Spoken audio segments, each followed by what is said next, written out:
My name is Vincent Medley. I am the project director for the the Maddie's Human Animal Support Services Project Director. Sorry, I was talking too fast.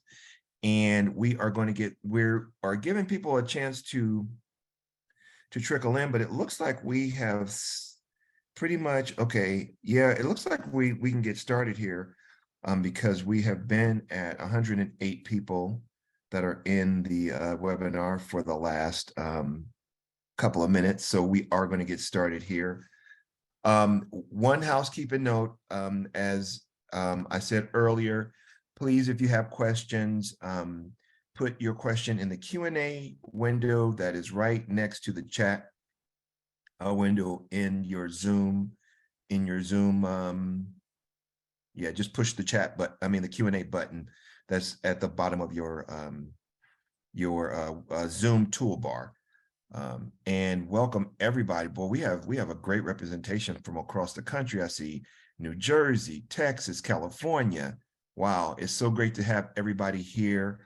And I'm so happy to be doing this webinar with someone I respect immensely, someone I've worked with, and someone I could say is a friend and someone I admire. I know that's a lot, Lindsay, but I told you I was going to say a few kind words. Today's webinar is pretty much a co-feature between the Human Animal Support Services Project, but it's material brought to you by the Humane Society of the United States. It is called Pawsitively Thriving, Strategies for Work-Life Balance and Animal Welfare. And we have someone who, like, once again, I said, I respect immensely, and someone who has done a lot of work in this arena and in this field, and somebody who is very experienced at balancing work and life in this space. Our presenter today is Lindsay Hamrick. She is the Director of Shelter Outreach and Engagement for the Humane Society of the United States. She has worked to strengthen partnerships with shelter and rescue organizations through mentorship, training, policy initiatives, and grants. She is a certified animal welfare administrator and a certified professional dog trainer. Within the Humane Society of the United States, she previously served as the Director of Policy, advancing fair housing policies, supporting humane community cat programs, and ending breed-specific legislation as the New Hampshire State Director. And before joining the Humane Society of the United States, she spent almost a decade in sheltering, overseeing behavioral, medical, adoption, and owner support programs at 3 of New Hampshire's animal shelters, as well as large urban shelters with an intake of 30,000 animals per year.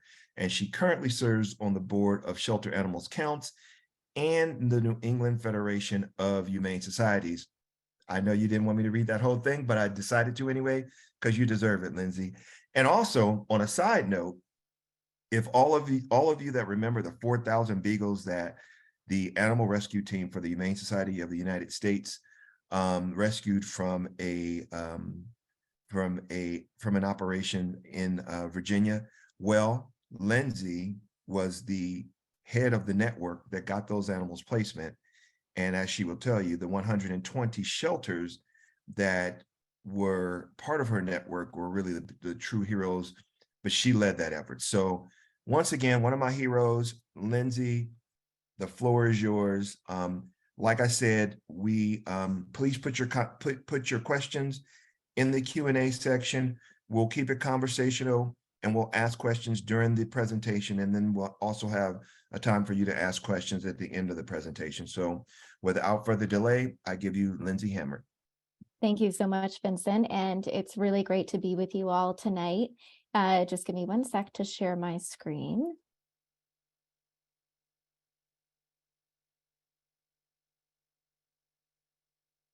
That look okay to everybody? So as Vincent mentioned, I'm going to walk us through sort of my experience trying to balance work and personal life, particularly in the animal welfare field. But we'd love for this to be a conversation. So I welcome questions, great conversations in the chat as we go along. And Vincent will just pipe in and interrupt me if there's a question that needs answering as I go. So what we're going to talk about today is what is it? What is it that we're trying to achieve? Why is it so important? Why it's so difficult? There's, I think, a reason that 700 people registered for this conversation. And my hope is that one day 700 people will register because they have amazing ideas and processes in place to ensure that people can have a break from work. But I'm assuming that folks are struggling, as I struggled for a very long time. I compartmentalize some of these barriers to work-life balance in 4 different parts. We're going to talk about those. And then there'll be a little bit of time at the end just to reflect on what your barriers are to this concept. I'm an introvert. There will be no breakout groups. You won't need to speak unless you would like to. And so this is a safe space for you just to sit back and listen. If you are not during your normal work hours right now, I hope that at the least you're in sweatpants like I am. And just feel free to enjoy, learn, offer suggestions of your own. I am always learning about this topic, and I welcome ideas and inspiration as well. So before we get started, a little bit more about me other than sort of the bio that Vincent shared. Thank you. On the left is my current crew. Don't worry, as a dog trainer, these animals got lots of treats after that I subjected them to this dress-up game for Christmas time. And one of the reasons I want to mention them, other than to show an adorable picture of the animals I share my life with, is sometimes our motivation to take some time away from work doesn't come from humans. It comes from the very animals who share our lives, who we have committed to our bond with them, to their needs, behavioral and medical, and quality time with them. And it is often them, for me, that reminds me that I need to focus on some things in my own life. Similarly, in the bottom right, Tinker the cat was perhaps my favorite cat that I've ever had. I adopted him when he was 16. And the Chihuahua on the pillow was a foster dog who loved to chase Tinker around and grab his tail.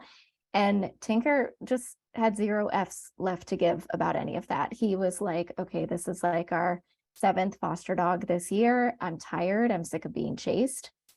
And I looked at Tinker and I said, you know what, you're right. We should probably take a break from fostering, because even though my animals are incredibly animal social and they were chosen for that reason, I could foster all day long. And I now choose to be very mindful about the animals that I bring in because of their mental health and their stamina in that space. So I hope you find some inspiration from your own pets. But the top right is a photo of me and my mother. And when I think back to why this topic became so critical to me, or why I sort of have been practicing boundaries since the beginning of my career, it stems from her. So she was a high school English teacher for half of her career. And then she spent the second half as a union representative for teachers. And I very much grew up understanding the rights of employees and the labor movement. I remember in 8th grade, we had school scheduled on a Monday, but then we had a Tuesday off for a holiday. And even then, I started a petition to get Monday off of school instead, because it seemed really dumb to come back from the weekend and then leave again. And my principal walked into the lunchroom and ripped up my petition as though it was going to change the policy. And the next day, my mom went into school and gave him a lesson in the right to petition and the right to protest. And I didn't have any issues doing petitions again. So, you know, I think about those of us who were exposed to the advocacy of the labor movement, the advocacy of so many hardworking people that we'll talk about very briefly in a minute, who set the stage so that we didn't have to work all of the time. And of course, in the nonprofit space, in our mission-based work, it becomes very tricky because we have our own internal guilt about having any sort of space outside of our work. So work-life balance is the well-known term. It's a common tagline. I think in some ways it's become a bit cliche, and that's all right if it's something that you understand here. But I've been toying with this idea of harmony instead. And the reason for that is that the definition of balance is very much a 50-50 thing. And I don't achieve 50% of my life working and 50% of my life doing everything else. what I want to achieve is a flow between the two that doesn't carry the emotional weight that it used to. And so this is my definition of what we're talking about. Work-life harmony is the psychological and emotional safety to devote more time to your personal life when you need to, and then more time to your work life when you need to. And as life tends to do, when you are asked to handle things on both ends, that you as an adult have the agency to prioritize which gets more of your time, not your organization, not your manager. You get to decide what's most important. And a lot of this has to do with, can we flow between those two without external or internal guilt, shame, or frustration? And I'll just share a story that Vincent set up really beautifully for me. Last year was a very big year for me personally. It was a very positive year. Lots of things that I had worked to create in my life were happening.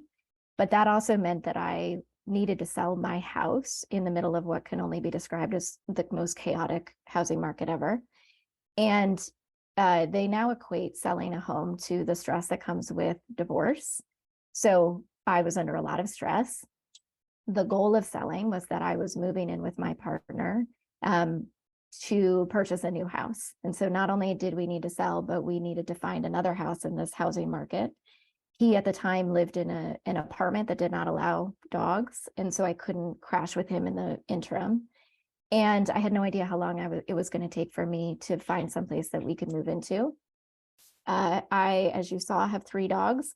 To the surprise of no one on this call, I could find nowhere to live. I almost crashed at a campground and just tented with my dogs for a few months. And then thankfully I had a friend who offered up some space in her house for me to go to. But guess what? All of this happened in June, July, and August of last year, which happened to be exactly the same time frame that the Department of Justice asked HSUS to work with our amazing shelter and rescue partners to place up to 4,000 beagles. It was 4th of July weekend. I was in the car with my dogs and a bunch of groceries and all of my crap. And I needed to pull over to the side of the road because I was about to drive through an area that did not have cell phone service, which is why I love living there. And we had to have a work call about what it would mean to place these dogs. And we had the call and I said almost nothing because I was so overwhelmed.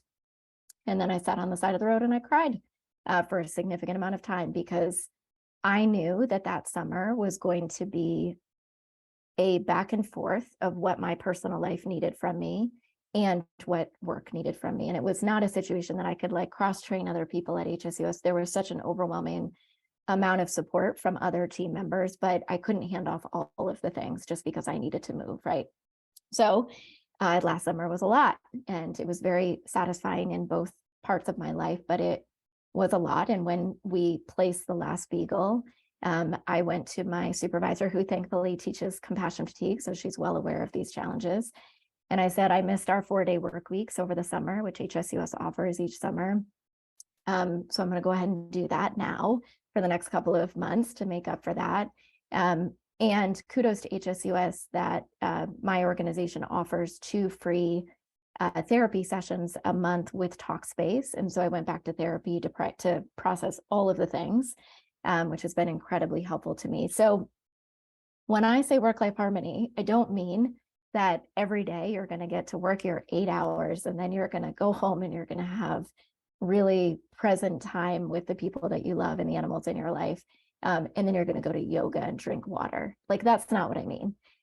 What I mean is that you can make decisions for yourself without feeling any additional stress and chaos around it. So these are the 4 areas that I think influence this work. I used to only focus on what you as an individual could do. And then I realized it's pretty hard to do all of those things as an individual if you're working for an organization that doesn't support you in doing that. And there are active ways that organizations don't support it, but there's a lot of nuanced ways that we're going to talk about that could be changed. But also we live in a culture that does not support our ability to rest.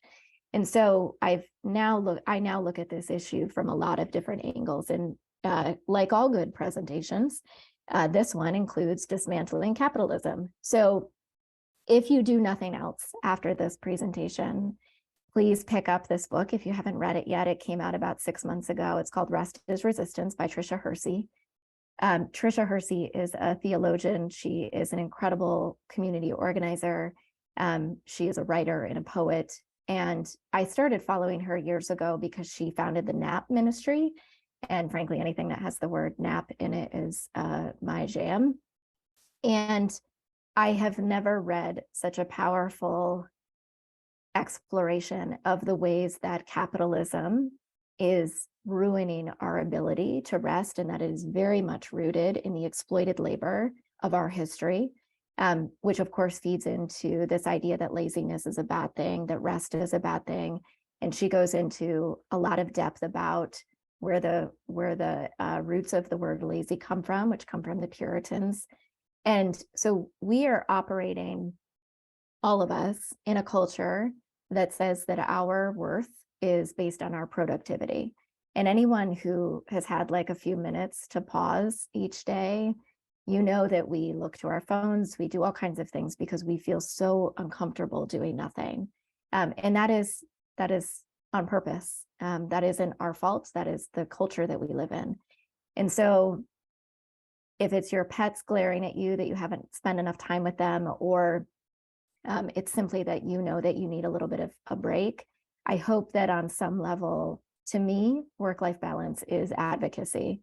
It is pushing back against a system that says that we are not deserving of rest. And in the labor movement, I think about so many thousands of people who have fought to give us the right to have a break. And we are squandering that by being on our phones all the time, by not taking our vacation time. And that's not meant to shame you. You aren't taking your vacation time for good reason.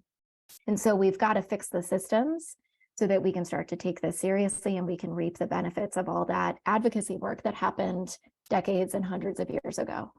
And I'm hopeful for the future. And just quickly on the labor movement, folks are probably familiar with the 8-hour workday movement, but it took a lot of work, a lot of lives to even allow us to have a 40-hour work week.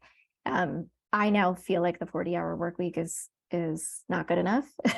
I think the flexible work schedules are the way to go, but I'm so grateful that we don't live in a culture anymore where we are required to work more than 40 hours, with the caveat that if you are not making a livable wage, that you are probably working multiple jobs. And that is a significant systemic issue, one that we can't quite get into today, but I recognize that this also has an equity piece to it.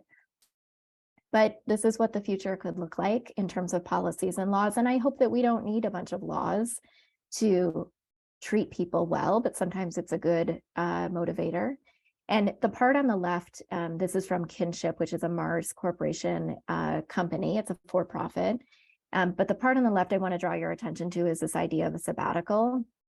I've been on fire about sabbaticals for a little while.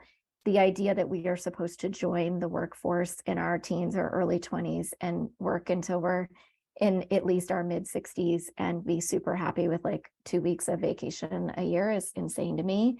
And when I think about the employee turnover in shelters and everywhere, I think, what could we do if we promised employees that if they got to 3, 4, 5 years, hopefully in a healthy way, not in a burnout way, that they would get a paid summer off. And I mean, when I say sabbatical, I mean completely unplugged from work.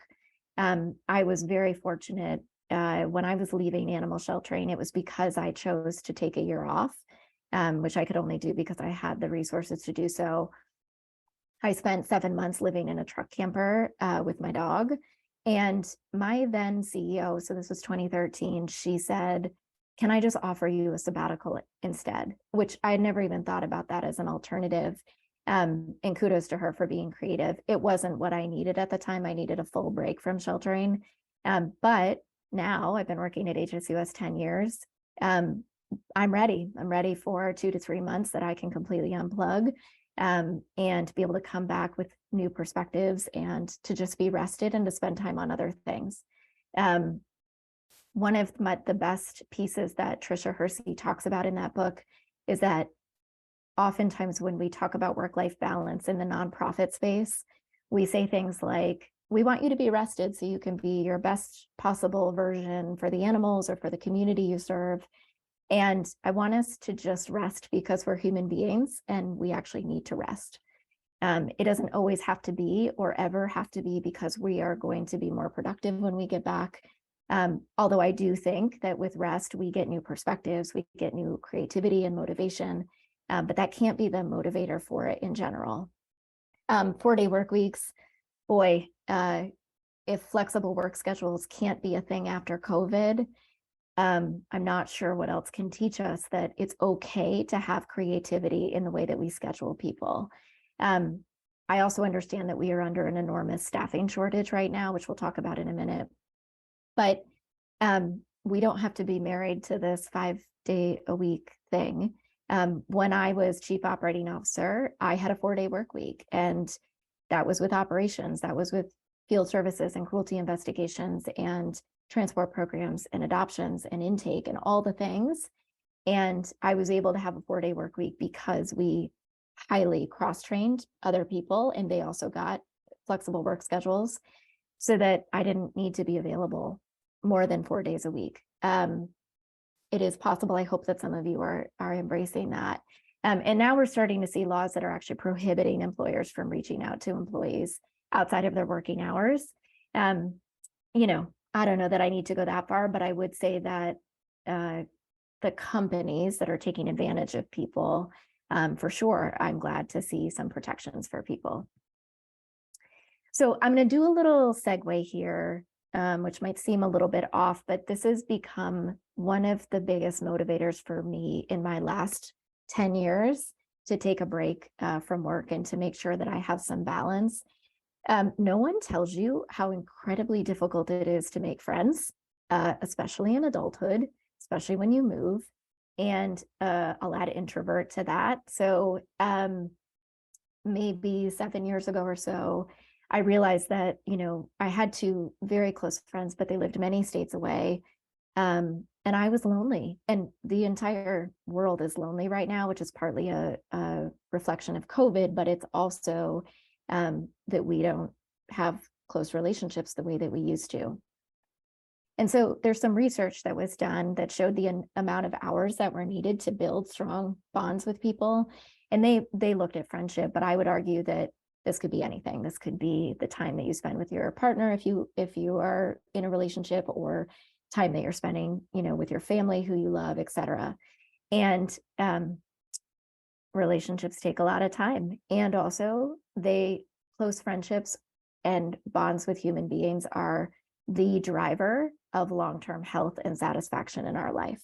And so I feel for people, because on average, people are reporting that they have about 1 to 2 people in their support network.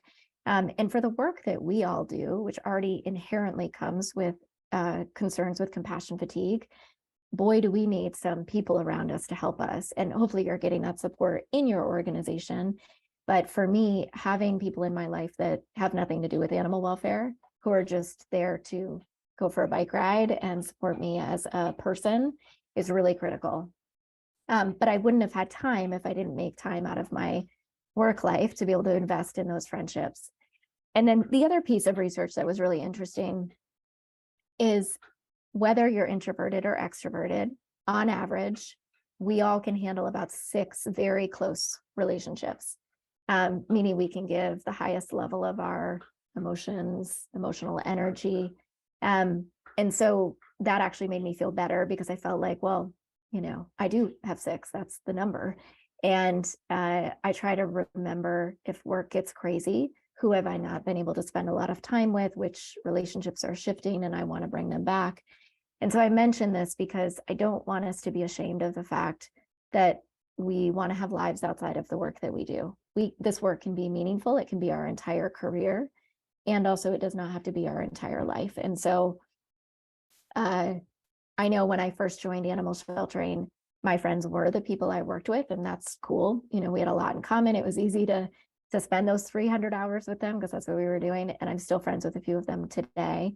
But you know, I've moved a lot. When people move around and they lose some of those friendships, it can be really difficult. And so I just want to give you all hopefully, if you don't have it already, some confidence that it is really important to have relationships outside of your professional life. So, organizational culture. And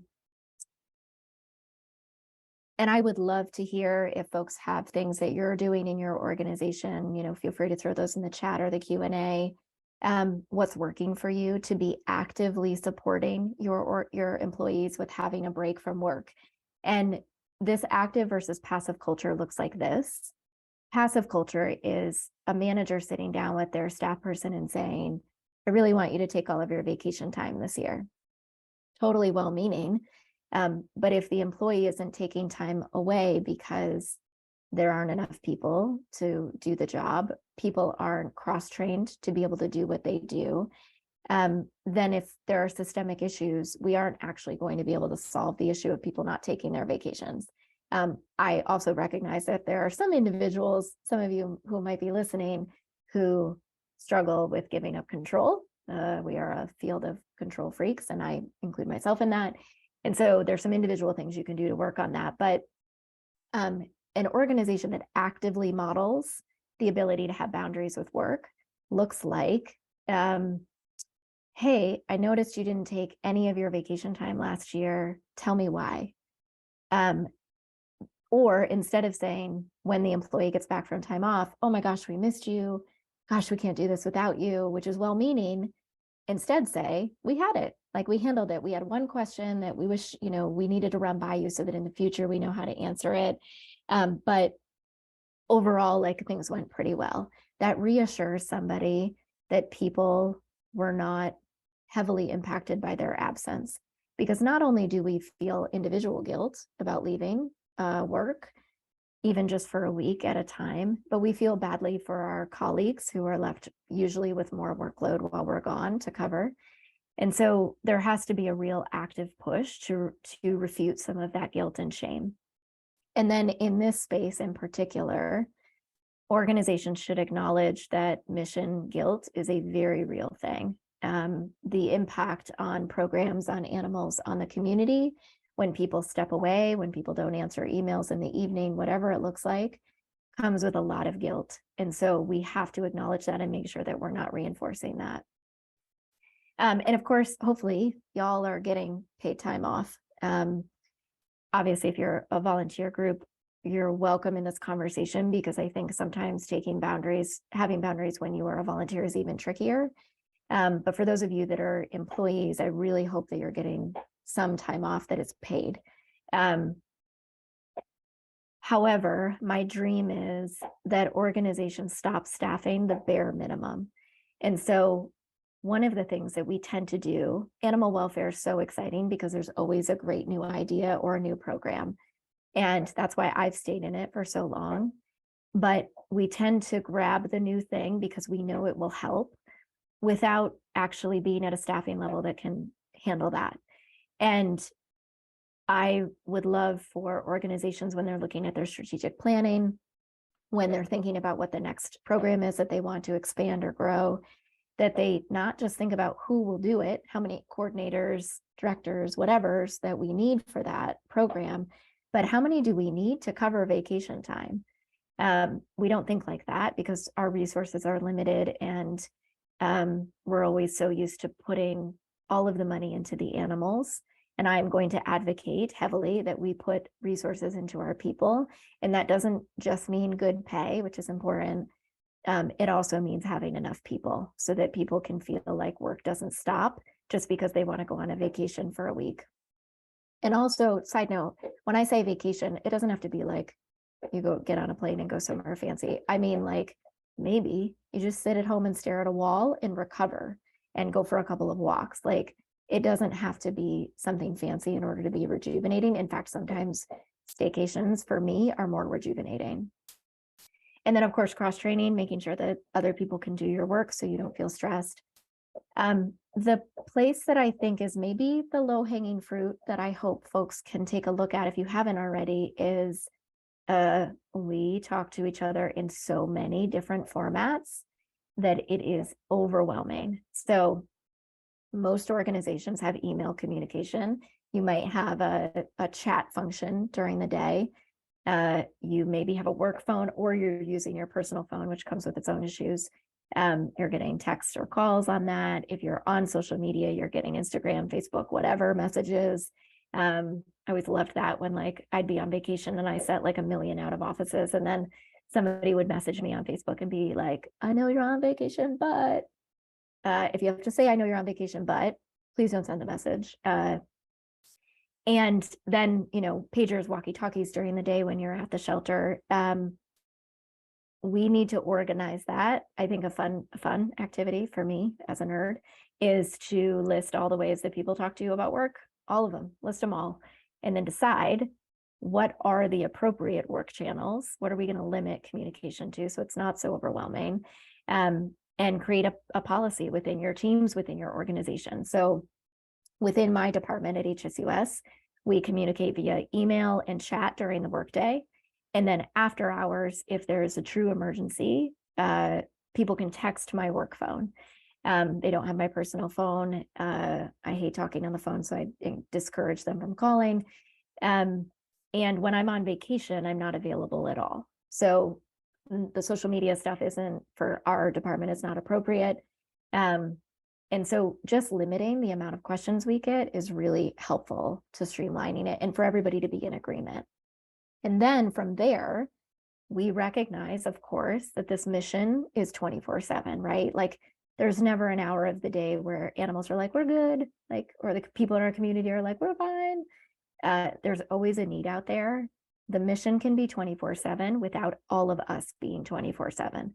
And so define what an after hours emergency is, define what after hours is, define what an emergency is. And 9 times out of 10, the questions that we get when we're not working are not emergencies. It's just that part of capitalism is this urgency culture where you feel like you need to get your question answered right away, where somebody who's getting asked the question feels guilty if they don't answer it right away.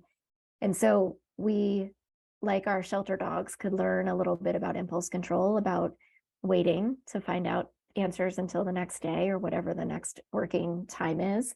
And then for true emergencies, which of course happen, what's your on-call list look like? If you are a foster coordinator and you are the only person answering emergency calls and texts from foster parents, and you have a foster program of hundreds of people, not sustainable. Hopefully you are able to rotate that phone to other people that you work with, so that they can get the experience and cross-training, but also so that you get a break. If you are a field services person, I hope that you have a rotation, that you all have decided who's on call if you have contracts that you need to fulfill all hours of the day. So it's just about clarity. All these phones that we sit on are not an excuse for losing all of the protocols that we had back in my day. We didn't have cell phones. And so we had to write down, this is what an emergency is. This is who you call. They probably won't answer because it was a landline and somebody was out hiking. And so they're going to get your message later and respond. Hey, Lindsay, so I have 2 questions. My first question is, I have one that came up for me and then one that is in our Q&A. The first one is, how would you recommend that an employee advocate for that when they're in an environment where their supervisor is the one that is really pushing and driving them working after hours and interrupting their life? How does, especially for, well, any one of our professionals, whether it's a director or a new, or somebody starting out young in their career, how would you recommend they set those boundaries? Yeah, we're going to talk about boundaries next, but I'm so glad that this was asked because this is one of the most common barriers. Maybe your whole organization isn't terrible about this, but if your direct supervisor doesn't have boundaries, it is a direct impact on your ability to do so, right? And that's a power dynamic. Those of you who supervise staff at any level, you are in a position of power. And what you do, whether you answer your emails in the evening, whether you send texts on Saturdays, you are sending an explicit message to your team that they need to be available, that they need to answer outside of work hours.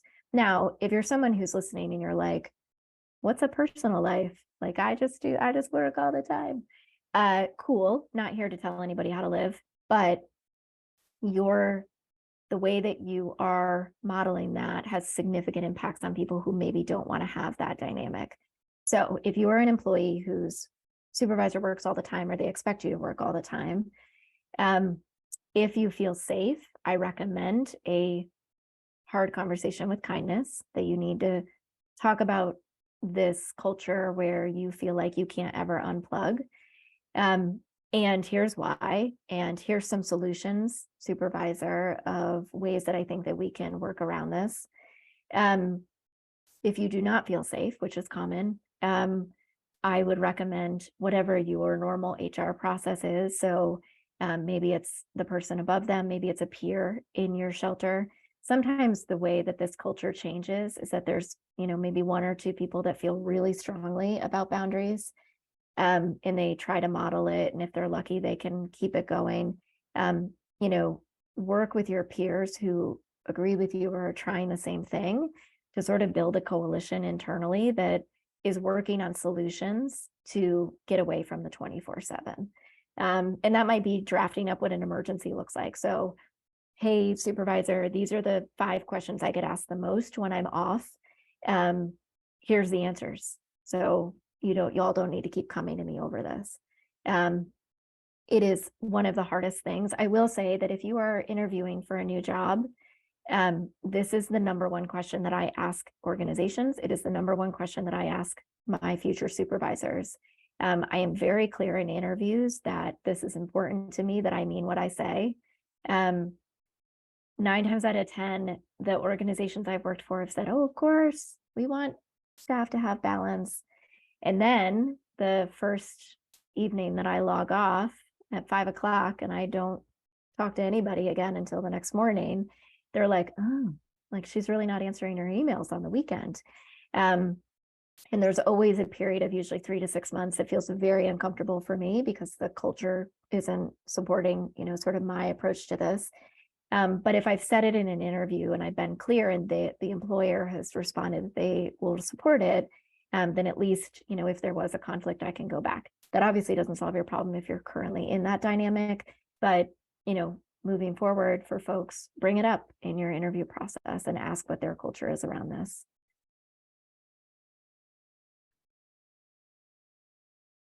Vincent, did you have a question too? Do you want to heckle me about something?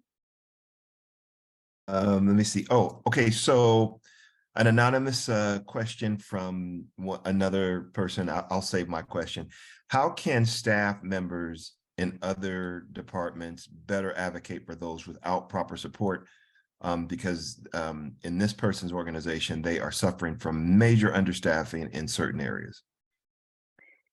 That's a lovely question. Like, how can we all help each other? I think that there's almost no perks to being understaffed, except that it does sometimes provide opportunities for a lot of cross training because the need is so desperate. And so, if you're in a department and you see another department that needs a lot of support, in our department at HSUS, we each have periods of the year that are very busy and then periods sometimes that are at least manageable. We have written into our department culture guide that when things are a little slower for us, as long as we are maintaining work-life balance, we are fully able to reach out to other teams to see how we can be of support. And those teams are able to ask for support from other teams, and we are able to say no when we can't take it on. And so we have a very proactive culture that, if we can fill in for each other, if we can support somebody in a project, that we will do that, but not at the risk of burning everybody else out. And I don't have great answers about the understaffed place that we are at, except that it can only get better. And hopefully this labor market has helped to create some policies at the organizational level around fair pay, around time off, to really attract and retain people that will have far-reaching effects for the rest of us. But in the meantime, y'all, I don't want to minimize the stress that you all are under, because if you're like most shelters, you have more animals in your shelter right now and fewer people. Volunteer programs, of course, can be such a salve at this time, but that requires folks to be trained. It requires folks to be managed. And so I hope that you have that support to be able to build and grow your volunteer programs. Does that answer your question? I think so. And then also Melissa put in the chat, Melissa Atkins, thank you, that she's curious to know what a department culture guide looks like. That's great too. So I will share that. I'm actually going to share a screenshot. Yes, actually, lovely segue.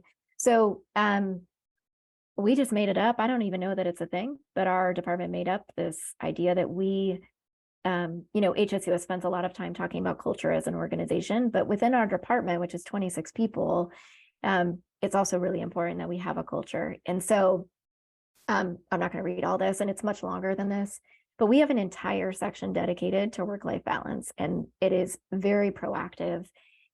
It heavily doesn't just encourage people to take time off, but really pushes for the systemic ways that we can create a culture that allows for that.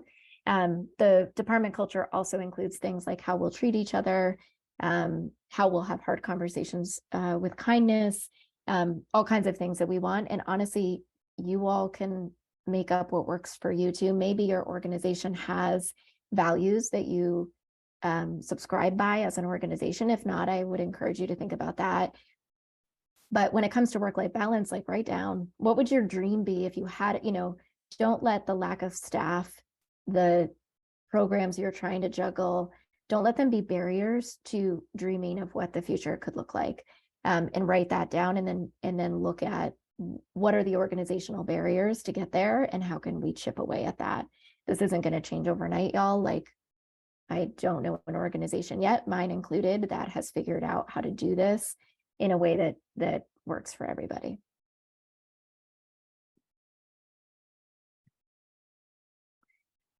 So I want to go into individual stuff because of that question about boundaries.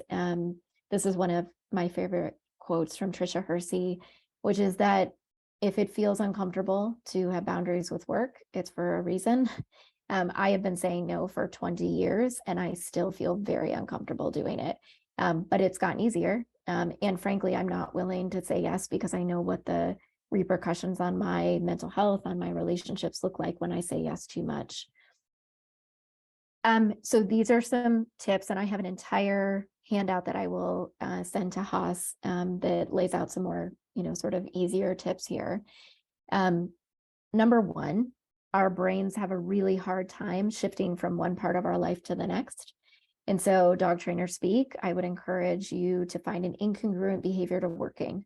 So if you are someone who goes into a physical building now to work, and then you get in your car or get on public transportation to leave, and you spend the entire commute texting, calling, thinking about work, etc., maybe practice 5 minutes of that commute that you just sit and breathe and read a book or whatever it is. Maybe don't read a book while you're driving. Whatever it is that can shift your brain a little bit, so that by the time you get home or wherever you're going next, you've moved your brain a little bit in the next direction. It's going to feel really uncomfortable if you're not currently doing this. For me, I work from home. This laptop is sitting in my bedroom. I could work all day, every day if I wanted to. When I shut my computer, I literally physically shut it. That feels like the end of the workday. And then I leave my house and I usually go do something with movement. I maybe meet up with friends and go for a bike ride or go for a walk. I do something. Swimming is my best. Swimming and biking are the best because I can't hold the phone while I'm doing them. I've recently taken up knitting because I got off social media and I don't know what to do with my hands. And so I've been knitting when I've been watching television. So try to find something that marks the end of your workday so that your brain is like, oh, okay, we're done working. And then you're all going to have to practice time away. And that PTO could be a 3-day weekend. It could be just taking the evening. Like if you've never not worked in the evening, start with the evening. Start with one evening where you don't check your phone at all. And you come into work the next day and you see what's there. And then if you have enough PTO, first of all, take it all. But second of all, try to mix it up, because sometimes for me, my vacations are not great timing. Like I'll plan something like 6 months in advance and then it comes around and I'm just not in the mindset to really unplug. I do it anyway because it's important practice, but it doesn't feel as refreshing. And then sometimes it works out beautifully and I feel like a completely different person when I'm away from work. There was some recent research out of Finland that said that the ideal vacation time is about 8 days. I would agree with that from my experience, because we all spend a few days before vacation totally freaking out. And then we spend a few days right before we come back totally freaking out. And so if all we do is like possibly a 3-day weekend, I think we are sitting in cortisol the whole time. But if we do a 10-day vacation, we maybe are getting like 5 or 6 days where we have maybe forgotten a little bit about the day-to-day nitty-gritty stuff that really bogs us down, so that we can be present in whatever it is that we're doing. Super depressing, 23% of US employees take their full vacation, only 23%. And of the people who take vacation, 66% of them work during their vacation. I take all of my vacation every year and I never work, almost never work. It can be done with that organizational support. And then per that question, if you are the person who is emailing, calling, Facebook messaging, after hours, across all channels, you're putting us all in our sympathetic nervous system. So we recognize that when there's a question that needs to be answered after everybody's left the building, that it can feel really stressful to wait for an answer. But unless it's one of the defined emergencies, it's okay to wait. Like we can wait until the next day. We used to do it for decades before technology came around. We just are so used to our brains getting the information it needs right away that we don't pause as much. And so once you all have decided on what your work communication channels look like, agree to them. And it'll take some practice. For sure, somebody's going to send an Instagram message the first time, and someone will need to have that very delicate conversation and be like, hey, we're not doing this anymore. And having those difficult conversations, maintaining boundaries is the hardest part of work-life balance. It requires a lot of energy. It requires a lot of no's, which for those of us who are huge people pleasers, and if we are mission-based, we are constantly trying to help. This can feel very uncomfortable. But I'll give just a quick example that when I first started working in sheltering, I was at an organization that had 3 major donors who funded a lot of our work. We had lots of great, amazing donors, but there were 3 that contributed a significant amount. And one of them had a lot of access to the previous director of operations. And the very first weekend of my new job, this person texted me on a Saturday with a concern. And I wrote back, I hadn't even met her yet. And I wrote back and I just said, hey, I so appreciate your commitment to this mission. And I want to hear about the concerns that you have, because I'm here to try to help with some of that. But I can't do that if I'm working 7 days a week. I need to be able to be refreshed, to be able to deal with these big problems that we're having. And so I want to meet with you on Monday morning, hear about the things, and then we're going to talk about the plan moving forward. But in the meantime, unless it's an emergency, please don't reach out on the weekends or in the evenings. I said that to a major donor 4 days into a job.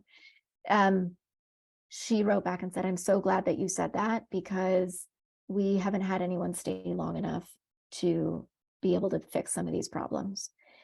And so I say that to say that hard conversations, particularly with people in power, media, donors, legislators, managers, whoever, it's not easy. And I'm not saying it's always safe for you to do that, but if it is safe, get some peers to support you and try to have that conversation, because not once in 20 years have I ever had anyone say to me, shut up, I'm the boss here. You need to be available to the questions I have.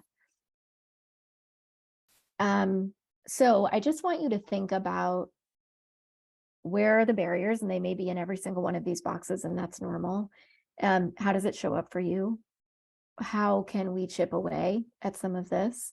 There's not a whole lot we can do yet about capitalism other than try to remove ourselves from that urgency culture as best we can. But really think about like what would you like in your personal life? I hope you think about that anyway. And how much time do you need to do it? And how can your organization support you in that? And then for yourself, there's always something that I'm trying to do individually to get better at this practice. And it is a practice. I don't think there's any achieving this. It is an ongoing practice. With that, I'm happy to take any other questions or discussion. Oh, yes, we have a couple of questions that were in the Q&A. So can you talk a little bit, Lindsay, and number one, thank you for that presentation. It was so and how you ended it with the expressing the need for time. Such a beautiful way to say that to the and so brave to say it to a donor. And sometimes we do need to stand up and be brave for ourselves. So there is a question from an anonymous attendee. Can you talk about how you see where a shelter's capacity for care intersects with the employee's work-life balance? Ooh, directly. I feel like capacity to care is the ability for us to provide at least the basic, usually we're all trying to exceed the basic care that the animals who come into us require. And, it's one thing to have enough people every day to care for X number of animals. It's another thing to say, well, okay, but what if somebody gets sick and needs the day off? I mean, COVID, like how many people were we able to work at a time? And so I guess I would say that this goes back to staffing for capacity to care should include people's vacation time. So let's say that an organization offers 2 weeks of vacation a year. Cool. I don't think it's enough, by the way, but cool. Then the staffing model should include every employee being gone for 2 weeks. And if you have 50 employees, that's a year plus of labor that is going to be away.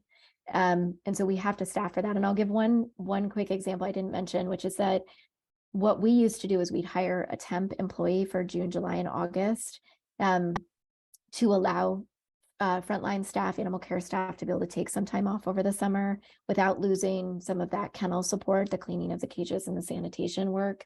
And so maybe it's not you bring on another full-time employee to cover vacations. Maybe there's a time of year where a temp is brought in to do some of that basic animal care. But 100%, it's directly tied. If you have a ton of animals and you don't have enough people, you all are going to have a very difficult time not working overtime, not even taking vacations because you feel so guilty about what needs to be done for those animals. All right. Next question from Joanna Humbert. Thank you, Joanna. Johanna, I see how good this is for everyone, but I don't see how to implement this within our direct animal care staff. Their days are really not tremendously flexible. Dogs need walks, animals need feeding and enrichment and cleaning. How do you suggest applying these principles to them? Yeah, I mean, it could look a lot of different ways. It could be that the staffing structure is 4 10-hour days and that you have enough people. So let's say you need 5 animal care people a day, but they're on a 4-day work week. So it just switches, sort of the 5-day work week, which maybe gives them an extra day to be away. But I do think that when we don't have enough people for animal care, the humans will get sick. And I don't want our PTO to all be because we're all sitting at home sick. I want our PTO to be us thriving, and that's not going to happen if our immune systems are so depleted. And so working from home, like flexible work schedules, for sure, there needs to be people in the building taking care of animals, but the principles still apply to making sure that people's vacations are covered, which means coverage for them so that those animals are still getting that quality of care. All right. Yeah, we have quite a few more questions. Do you have scripts or templates for these difficult conversations with kindness? I think we want to have some of these conversations, but struggle to find the right words under stress. That's a great question. That is a fantastic question. I've never written it down, so that's a lovely suggestion. From a timing perspective, maybe it's safest, maybe, to talk about it during performance evaluations when the employee has a chance to report how they're doing.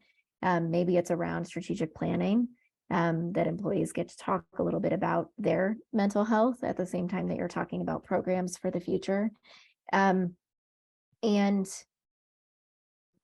I'd be happy to write down some of the things I've said before. To be honest, I am so committed to this that I can be a little abrasive. Like, I'm very confident talking about it because it's an advocacy thing for me, and I recognize that's not the position of power that other people are in or have that experience. And so I do not think that we should be ashamed to say to our managers and our teams that we are struggling.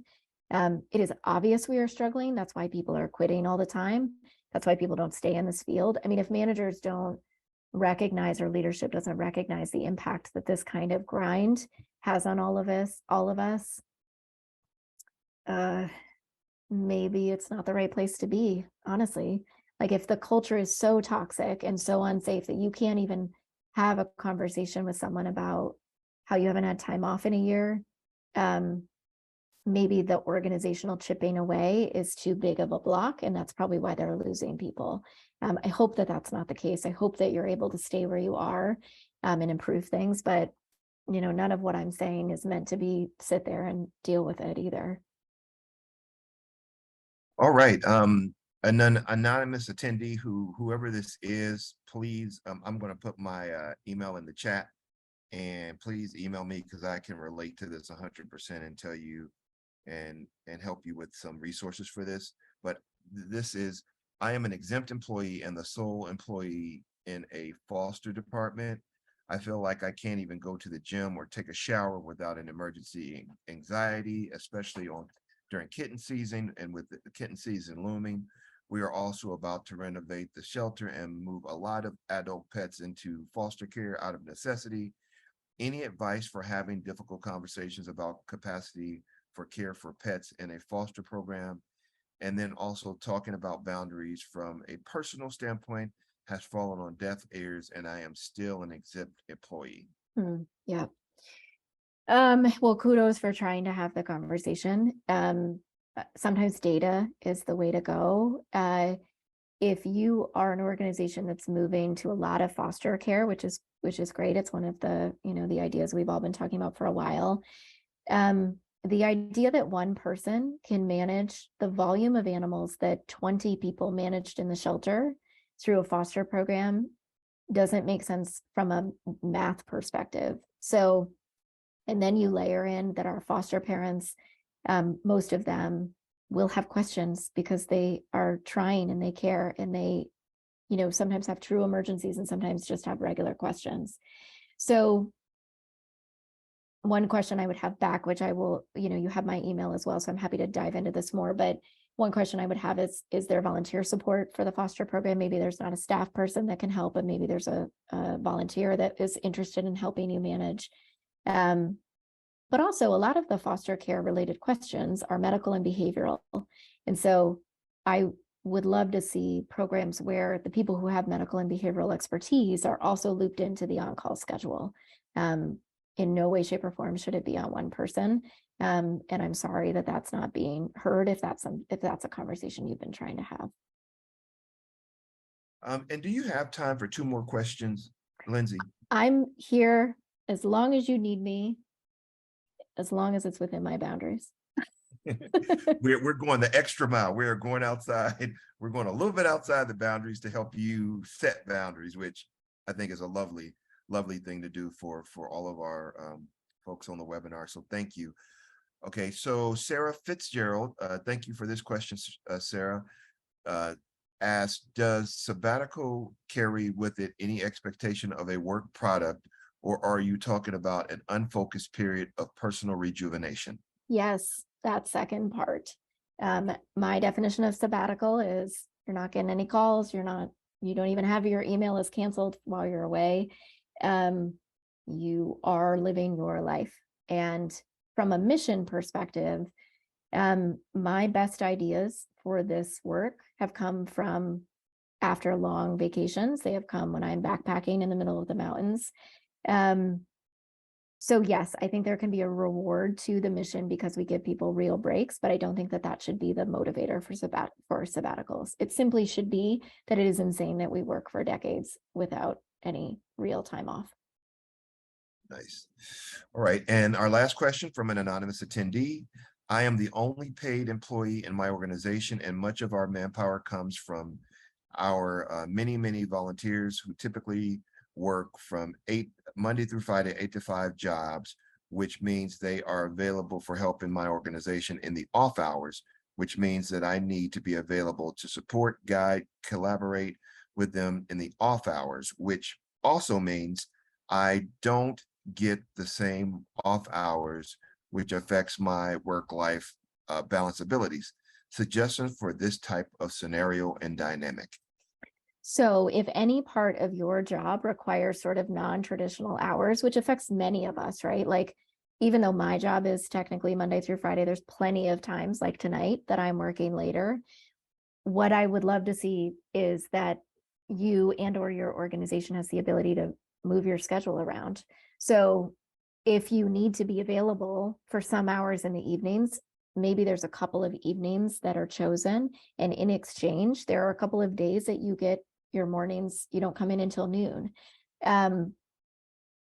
It takes us really looking at our job tasks, at how many things we're doing, and whether or not there are ways to plug other people into those timeframes so that we can actually get a little bit of a reprieve. My summary, my philosophy is not that everybody needs to be working Monday through Friday, 9 to 5. That's not realistic in our mission. My summary is that there can be coverage that is spread out across staff and volunteers if we strategically look at it and constantly reevaluate how that's working. I'm not saying it's easy or that you're doing anything wrong. I just think that if we need to be available in the evenings, we shouldn't have to be available the next morning. And one last question came in late, and then we'll be done. But thank you all for, we still have over 100 people still participating, so I think it's important to answer this question. I am not exactly sure how to phrase this, but what's your perspective on the idea that the reality of much of these issues is our space tends to stem from organizations doing too much with too little, really stretching their budgets as thin as possible, which ensures that employees are constantly stretched thin as well. What's the prescription to this is the first question. And the second question is, obviously organizations want to be doing as much good as they can, but what's the cost? Oh, $1 million question, right? So it is very difficult to hear about a new program that is effective. I'll use trap, neuter, return, or sending more animals into foster care as examples. It is very difficult to see other organizations pulling it off and really helping animals and meeting all of our goals. And then looking at our own staff and saying, we can't do that. We don't have the people to do that. Now, sometimes those programs reduce the need for people in the shelter, but there's always a period of time where we need to transition staff. But my philosophy is that we shouldn't be taking on brand new programs, giant projects, if we do not have the people to do it. And I say that with complete compassion, that means we have to live with the guilt that, quote unquote, we're not doing everything we could be doing. But honestly, y'all, we're never doing everything we all could be doing. Tomorrow, there's going to be some new research, some new program that will excite all of us. And it's okay for it to take a while before it can be implemented in your organization. And the way that I might reframe this is, I want you to picture 10 years from now, what if you had all of the same staff you have now? There was no turnover, with the exception if there's like toxic people or whatever. What if you had the same team and you were not retraining and hiring and firing and all the stress and all the toxicity? What if you had the same group of people? How much amazing impact could you have because you weren't spending all of your time training people and hiring? And it is really hard for us to see that far down the road when we're in crisis. But I think that if pausing on a new program is what keeps people sane, it is more important, and it will have longer lasting impacts. Wow, what a great way to end. Thank you so much, Lindsay, once again, for lending us your time, your talent, your expertise. And thank all of you for joining us. Just remember the Human Animal Support Services Project. We exist for all of you, for all of the people. And please take advantage of the tools. We have our website in the chat. Reach out if you have any questions or want more support. We also have this, I believe this webinar will be available via recording for those that want to refer your staff. And then also, if you want more resources, please reach out to us anytime. Any final words, Lindsay? I'm just so happy to be here with you all. Hang in there, and I hope that you get the support you need. And you have my email, so if you want to kind of talk through a really challenging situation, I'm happy to be a sounding board and a safe space for that. All right. Well, thank you so much once again. It's been an honor. And thank you all for being here. And with that, you have a great evening and go out there and set some boundaries and do something fun tonight. Thank you. All right. Bye-bye.